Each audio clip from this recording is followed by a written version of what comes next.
This is just a warning for anybody watching this. This is not a happy one. This is not a happy vlog. This is not great updates. This is probably gonna get ugly. You've been warned. Stick with us, and I'll see you at the end.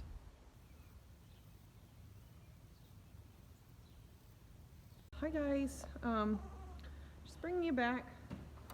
Bojo's been down. I keep finding her laying on her side. It's not the nap situation, it's more, hi mama, can we sit up? Can we sit up? So, hi mama, I know. I'm actually gonna just pull her around this way so she's, okay. Oh, is your little foot caught? Oh, your foot, mama, your foot. Oh. Okay, so she's, I don't know what to do, guys. This is my first goat. I'm not ready to lose her. We pulled the kids off of her because she wasn't doing well. She wasn't thriving. We know she was getting weaker and weaker and weaker. And this good mama just never kicks kids off, like never. And she always gets really, really thin right when she's getting ready to wean them. And this year she's just gotten really thin and I can't get weight back on her. She's not hungry. She doesn't want food. This is the second day in a row that I found her not setting sternal. She's laying on her side, whereas she may have tried to have gotten up and then just couldn't and flung herself back. So I am quickly approaching a spot either by the end of the day today or tomorrow where I really need to make a decision if it's worth putting her through this. She's about 9 years old. She's given me lots of kids. The fact that she's off feed, I'm gonna try to get her back on feed. That's the big thing, is getting her back on feed. She's scouring today, which I don't even know how, because she doesn't want to drink. I'm having to shove everything down her and get electrolytes into her and to feed her. So I'm kind of at a loss. See, I'm offering grain and she doesn't even want it. And this girl was one that would do anything for food, so I will bring you guys along on this episode. She's my first goat, guys. She's one that came with her and her half-sister were the one that started it all for us. So we lost her half-sister to milk fever about 4 years ago. Real traumatic birth.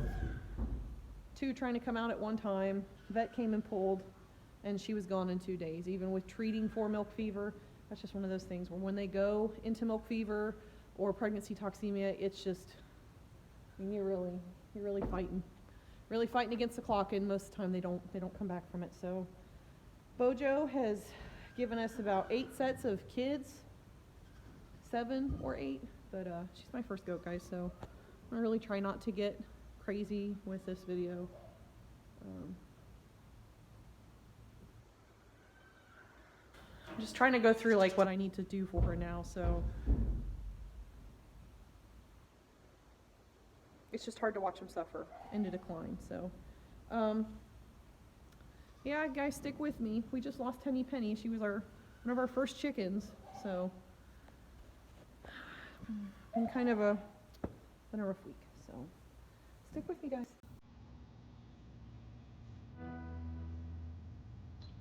Guys, so we decided to hold off on euthanizing Bo last night. Just wanted to see if she would go in her sleep, and instead of making us take that last step, and she did. And she looks like she's asleep, so she's not laid out on her side or looked like she was straining. She's curled up like she went to sleep, and I gave her Banamine last night to help with pain and inflammation because she was just grinding her teeth all day. So I gave her some Banamine, which is an anti-inflammatory and a painkiller. So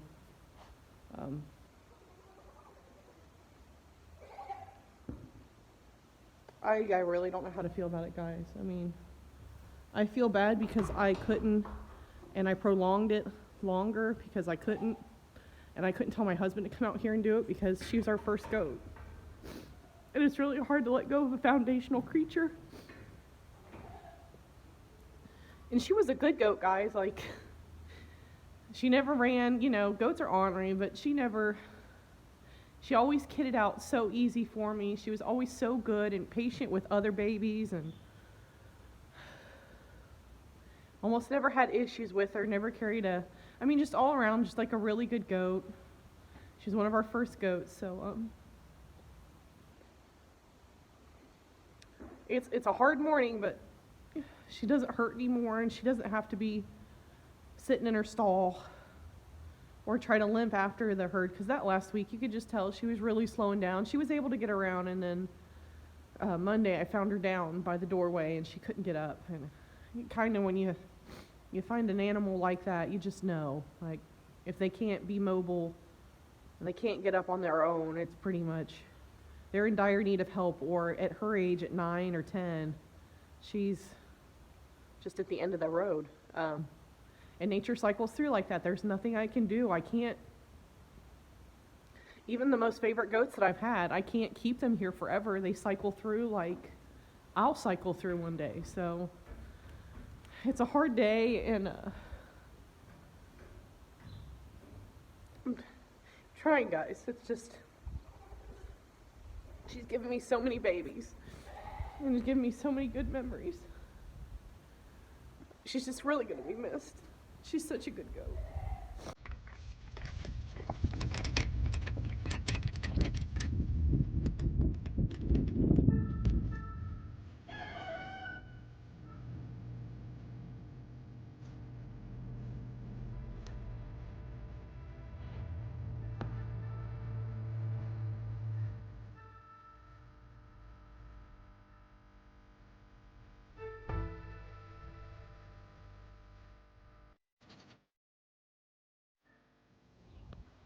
Okay, guys, I've tried to make sure that I'm in a really good headspace before I come back to you, because, you know, when you vlog, you just kind of have to be in a good headspace.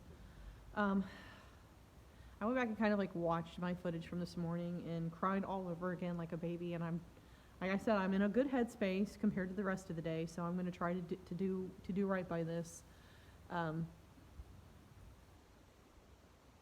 All I can say is that this is balance. This is balance. You guys can see Pinky back there trying to crawl out. No, Pinky. She's looking for Bojo. That's really sad. She knows that's been her it's been her next door neighbor for like the last 2 to 3 days. I'm sorry. That just kind of, and it's so fitting because here Pinky in this stall behind me is, in the last week, actually a week from today, a week ago today, she brought life in to our barn in that stall. And a week later, we lost a life in the stall right next door to her. And I was talking to my husband because he was like, you know, you never would even have known. If you hadn't known that she was in bad shape and walked out here this morning and looked in her stall, you'd have thought she was asleep. She looked peaceful, and that's all I wanted for her. I gave her Banamine last night because it looked like she was in pain. We were supposed to come out here and put her down, and I was selfish because I didn't want to be the person to take it. You know, I didn't want to tell my husband, yeah, go take care of it. We both had to put down goats on our farm before, but she was one where it's just like, you know, it's not fair. You've been here your whole life. I want you to go naturally. I want you to go peacefully. And the last 2 mornings, guys, I've come in and she's been laid out on her side. She looked terrible, terrible, heart-wrenching. And this morning, she was gone and she looked like she was just asleep. She was curled up. She looked warm and looked like she was asleep. And it's just fitting. It's such a balance that you can have death in one stall and brand new life in the other. And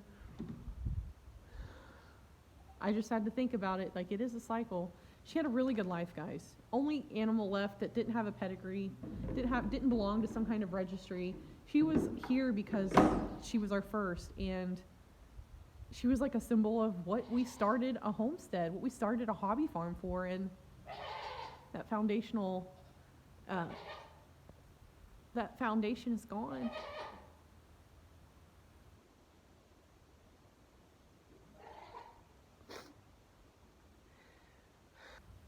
And I'm glad that through loss, I can learn a lot about life, and I can learn a lot about what she gave to my life and how she enriched it and made it better and gave me memories and introduced us to becoming crazy goat women and crazy goat family, because the moment she came home with her half-sister, it's been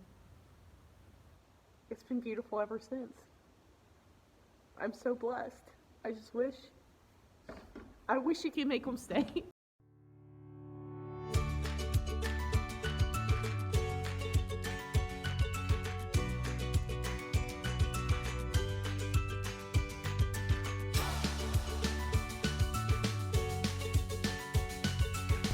For the part of the ride that she's been in my life, I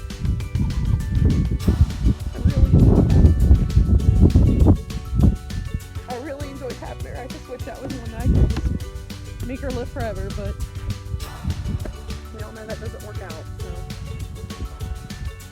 So if you're thinking about getting goats, or you're a homesteader or a hobby farmer where you're taking that next step to livestock, goats are a great introduction animal.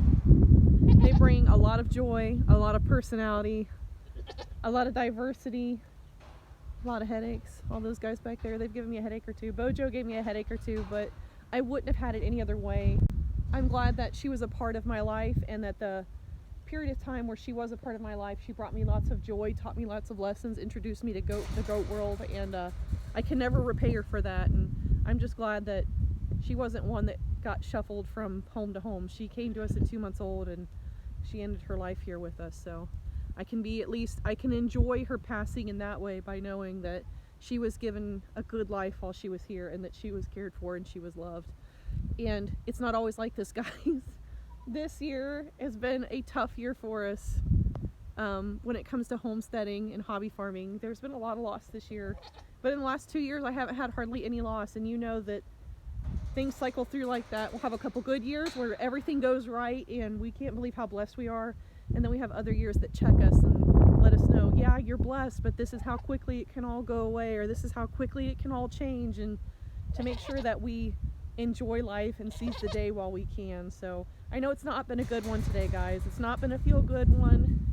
It's not been a tears of joy or happiness. It's been, for me, tears of sorrow and tears of remembrance, but I am happy that she went quietly, we gave her a good life, and that she will always have a really, really big place in my heart as being our first goat that took us on this wild ride. And I'm glad you guys at least got to meet her and got to see her babies and to be a part of her life as well in some way. So I'm gonna call it quits on it for today, guys. If you found yourself enjoying the video, appreciate the honesty of this video, go ahead, leave us a like, drop us a comment, subscribe. But until next time, thanks, bye.